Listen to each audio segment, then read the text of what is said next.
अस्सलाम वालेकुम। आज का जो हमारा टॉपिक है लेसन 1 व्हाट इज़ लैंग्वेज का topic number 2 language a purely human and non instinctive communication. इस टॉपिक में हम 3 बातों के बारे में या 3 टर्म्स के बारे में ब्रीफली तौर पर पढ़ेंगे कि वो क्या होती हैं। आइए सबसे पहले हम सापर की डेफिनेशन को देखते हैं कि वो क्या है। According to Sapir, language is a purely human and non-instinctive method of communicating ideas, emotions and desires by means of voluntarily produced symbols। इस डेफिनेशन में 3 बातें की गई हैं। सबसे पहली जो बात है वो ये है कि language is a purely human, कि लैंग्वेज सिर्फ इंसानों की ज़बान है। दूसरी बात की गई है कि ये एक non instinctive method of communicating ideas है। नॉन इंस्टिंक्टिव मेथड होता है कि जिसके ज़रिए जो नॉन इनहेरिटेड हो, जो विरासत में ना मिला हो, मीन्स कि जो हमें हमारे पेरेंट्स से विरासती तौर पर नहीं मिलता बल्कि हम खुद आकर सीखते हैं। लैंग्वेज एक नॉन इंस्टिंक्टिव मेथड है। और तीसरी बात यह है कि एक वॉलंटरली प्रोड्यूस्ड सिंबल्स हैं, कि ये वॉलंटरली तौर पर प्रोड्यूस्ड होते हैं। जो कुछ हम चाहते हैं सिर्फ वही होता है, इनवॉलंटरली तौर पर कुछ भी नहीं होता। This definition suffers from several defects. ये डेफिनेशन काफ़ी सारी खामियों के साथ डिफेक्ट्स की गई कि जिसको फिर बाद में एक्सप्लेन भी किया गया। However, broadly, when the term idea, emotion and desires are interpreted, अगर हम आम तौर पर ये तीनों टर्म्स देखें, आइडिया, इमोशन और डिज़ायर आर इंटरप्रेटेड, मतलब जब हम इनके तशरीह करते हैं या इनको समझने के लिए इनकी मज़ीद एक्सप्लेनिंग करते हैं, तो it seems clear that there is a much that is communicated by language which is not covered by any of them, कि इसके अलावा भी और भी काफ़ी कुछ है जो एक लैंग्वेज के ज़रिए हम कवर करते हैं, कि लैंग्वेज के ज़रिए हम कम्युनिकेट करते हैं, जो सिर्फ आइडिया और इमोशन और डिज़ायर्स पर ही नहीं मुनहसर है, बल्कि इसके अलावा भी और काफ़ी सारे ऐसे मामलात हमारी ज़िंदगी में पेश आते हैं जिसको हम अपनी लैंग्वेज के ज़रिए कम्युनिकेट करते हैं।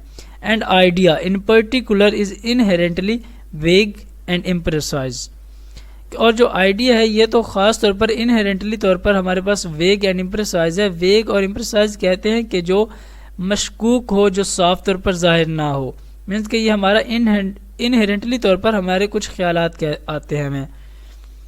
Emotions and desires are understandable, कि इमोशन और डिज़ायर्स तो समझने के काबिल हैं, हम इनको समझ सकते हैं।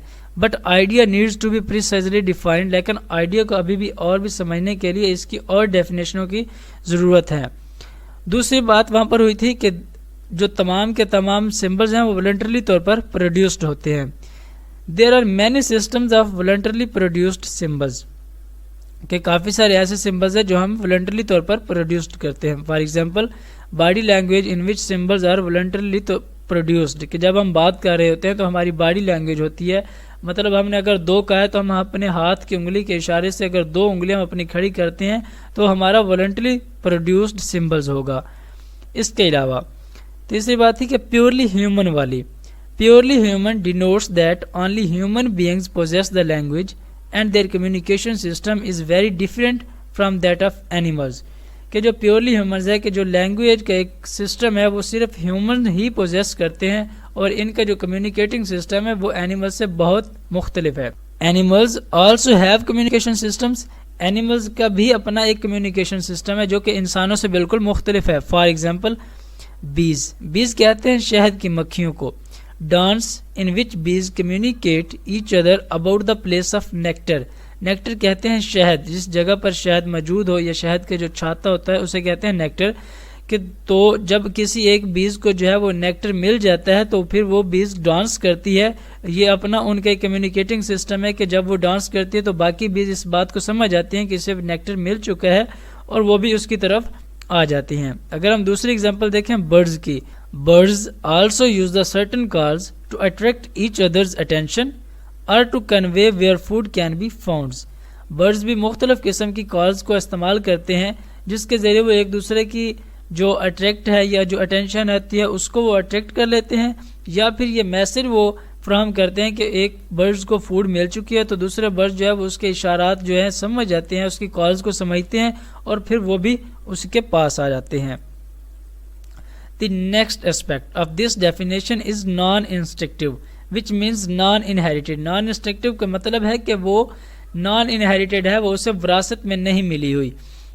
It means that language is not inherited by the parents to the child. اس کا مطلب یہ ہوا کہ جو لینگویج ہے یہ والدین سے بچے کو inherited نہیں ہے. If parents take their child to another country, اگر کوئی بھی پیرنٹس جو ہے, کوئی بھی والدین اپنے بچوں کو کسی اور کنٹری میں یا کسی اور ملک میں لے کر چلے جائیں, he will learn the language of that country rather the language of parents, کہ تو وہ بچہ اس ملک کی لینگویج جو ہے اس ملک کی زبان سیکھ جائے گا, نہ کہ جو اس کے آباء و اجداد یا اس کے والدین کی ہوگی. And other aspects of this definition is voluntarily produced. اب یہاں پر بات ہو رہی ہے کہ جو ڈیفیکٹس نکلے تھے اس ڈیفینیشن میں وہ یہ ہیں کہ Sapir excludes the cries and groans from this definition because they are also involuntarily produced.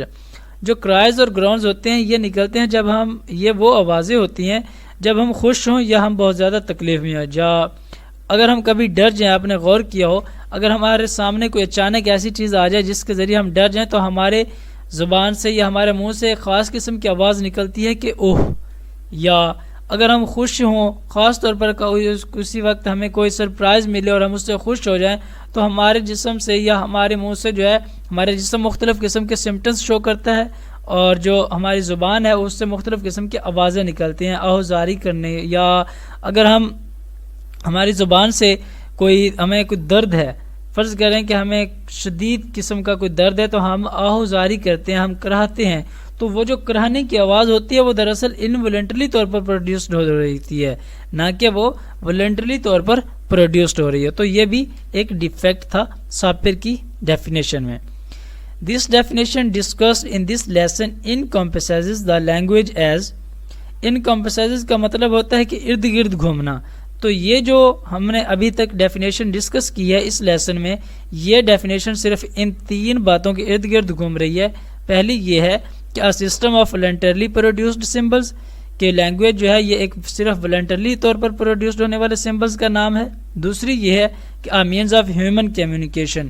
Sapir کی ڈیفینیشن کے مطابق لینگویج صرف ہیومن کی کمیونیکیشن کے لیے یوز کی جاتی ہے, یہ صرف ہیومن کمیونیکیشن کا ذریعہ ہے. اور سب سے لاسٹ جو ہے وہ یہ ہے کہ a non-instinctive method of communication, کہ یہ ایک non-instinctive method ہے, means non-inherited method ہے, کہ اس کا آباء و اجداد کی لینگویج کے ساتھ کوئی اثر نہیں ہوتا. اگر بچہ کسی اور ایریا میں جا کر پرورش پائے تو وہ وہی کی لینگویج سیکھے گا.